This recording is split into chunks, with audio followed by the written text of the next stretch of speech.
Bismillahirrahmanirrahim.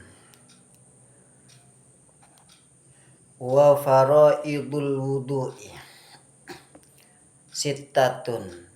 Adapun beberapa fardunya wudu ini ada 6. Fardu ini harus dikerjakan saat kita berwudu. Kalau kita tidak mengerjakan fardunya wudu atau yang biasa disebut dengan rukun-rukunnya wudu, maka wudu kita tidak sah.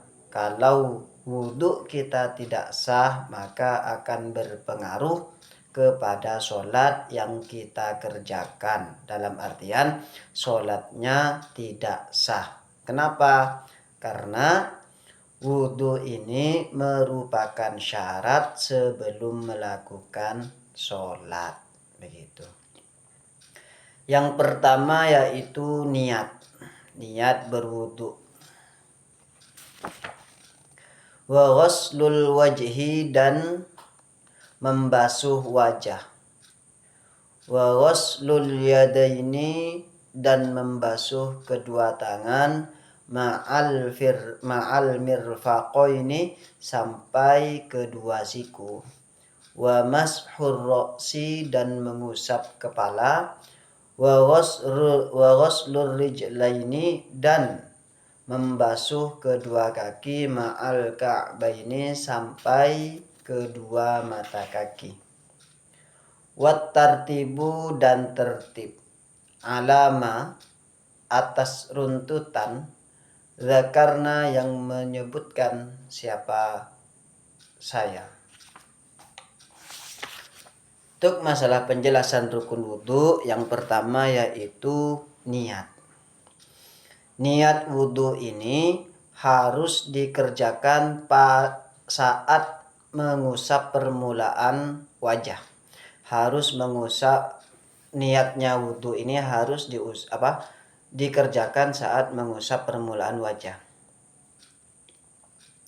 Kemudian pada basuhan pertama, bismillahirrahmanirrahim, nawaitul, air sudah mengalir atau kita sudah meletakkan air dengan gayung, nawaitul wudu'a li raf'il hadasil asghari fardhalillahi ta'ala. Dalam hati dilafatkan, ini sunnah untuk mempermudah hati kita untuk berniat, itu tidak masalah, begitu.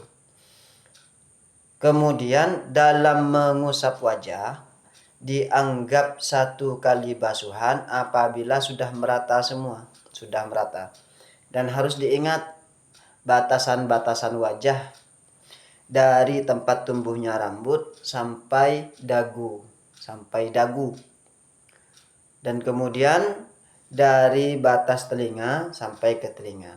Jadi ini sudah dianggap wajah semua. Dan dalam berwudu ini harus basah semua. Ini harus basah semua. Kalau tidak basah semua, maka wudunya tidak sempurna. Kalau kurang sampai selesai ternyata masih ada sebagian yang belum terbasuh, maka wudunya harus diulang karena tidak sah, begitu. Kemudian yang perlu diperhatikan lagi dalam mengusap wajah ini, bagian mata ini khawatir ada kotoran mata, maka perlu untuk diusek-usek dulu, dilap dulu, kemudian baru berwudu. Atau saat berwudu kita gini ya, apalagi setelah bangun dari tidur, begitu. Baik itu berlaku bagi laki-laki ataupun perempuan. Yang kedua, wa ghuslul wajhi, yaitu membasuh wajah. Yang namanya membasuh ini harus ada aliran. Cukup aliran, terus kita usap. Ini sudah mencukupi. Atau menggunakan gayung, begini. Harus rata semua.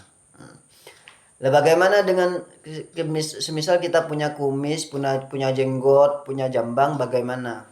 Nah, ini menjadi suatu problem juga kalau kita kurang memperhatikan tata cara membasuh wajah. Tata cara membasuh wajah Itu ketika kita punya jambang, punya jenggot atau punya kumis, ini ada kalanya harus terkena air kulit kita, ada kalanya tidak harus terkena air. Lah, kapan harus terkena air? Apabila kumis kita atau jenggot kita atau jambang kita atau bulu-bulu yang ada di wajah kita ini dianggap tebal. Dianggap tebal apabila kita berhadapan dengan seseorang. Kemudian seseorang tersebut tidak melihat kulit-kulit kita. Nah, ini dianggap tebal. Kalau sudah dianggap tebal dan orang tidak melihat dengan kulit kita karena tertutupi jenggot kita atau jambang kita, maka ini cukup untuk di air walaupun tidak terkena kulit, tidak masalah. Tapi berbeda halnya kalau tipis. Kalau tipis bagaimana? Yang dimaksud dengan bulu yang tipis bagian wajah apabila orang yang berhadapan dengan kita ini masih dapat melihat kulit-kulit kita yang tertutupi dengan jenggot, kumis atau jambang.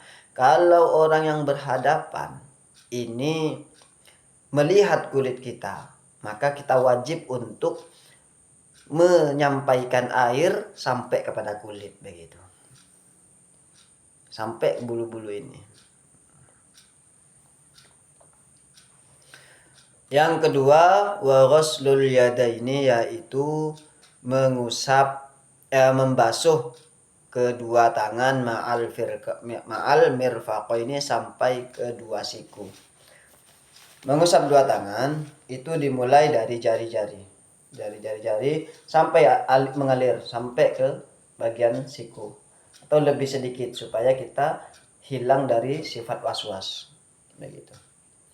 Nah, caranya ini, andaikan jari kita dempet atau kita habis bekerja yang dimana pekerjaan kita mungkin memegang oli atau yang berhubungan dengan getah-getah pepohonan misalkan, maka ini perlu dikoreksi dulu setelah bekerja. Apakah ada air yang menghalangi tembusnya air? Apakah ada benda yang menghalangi tembusnya air ke dalam kulit atau tidak? Kalau tidak diperiksa, maka akhirnya kita termasuk orang yang tidak memperhatikan bab wudu begitu. Diperiksa dulu, andaikan ada oli bagaimana? Diusap dulu. Masih ada bekasnya bagaimana? Kalau masih ada bekas, sedangkan kita sudah menggosok-gosoknya ternyata bekasnya masih ada, ini tidak masalah. Selama ketika kita gores, ini tidak ada kelupasan. Kalau masih ada kelupasan, maka ini kelupasan ini harus dihilangkan dulu. Kalau kita gores ternyata tidak mengelupas, hanya ada warnanya saja, maka ini tidak menghalangi tembusnya air ke kulit dan ini tidak bermasalah begitu.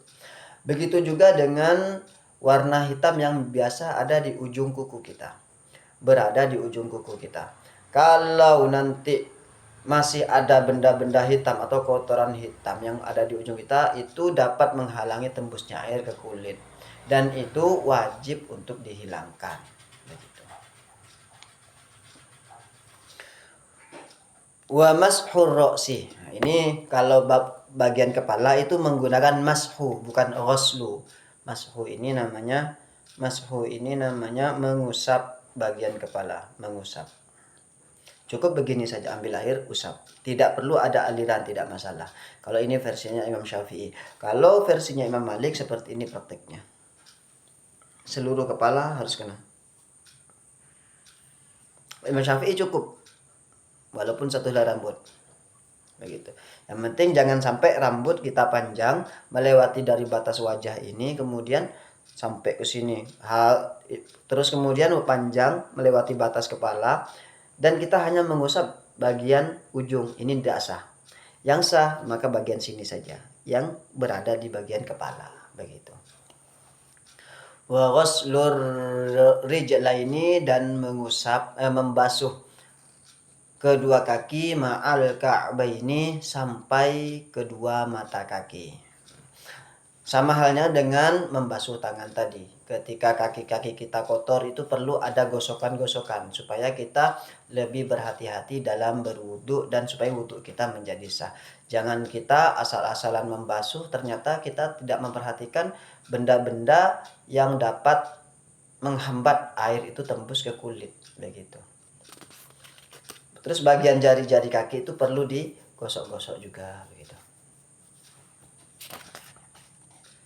Wat tartibu dan tertib. Artinya tertib ini runtutan dari niat, wajah, tangan, mengusap kepala dan membasuh kaki. Masalah telinga, ini hukumnya sunnah. Kalau telinga itu, kalau kita tidak membasuh telinga, maka tidak masalah. Ini hukumnya sunnah. Apalagi andaikan airnya hanya terbatas, maka cukup kita mengambil yang rukun-rukun saja, yang wajib-wajib saja. Wabillahi taufiq wal hidayah. Assalamualaikum warahmatullahi wabarakatuh.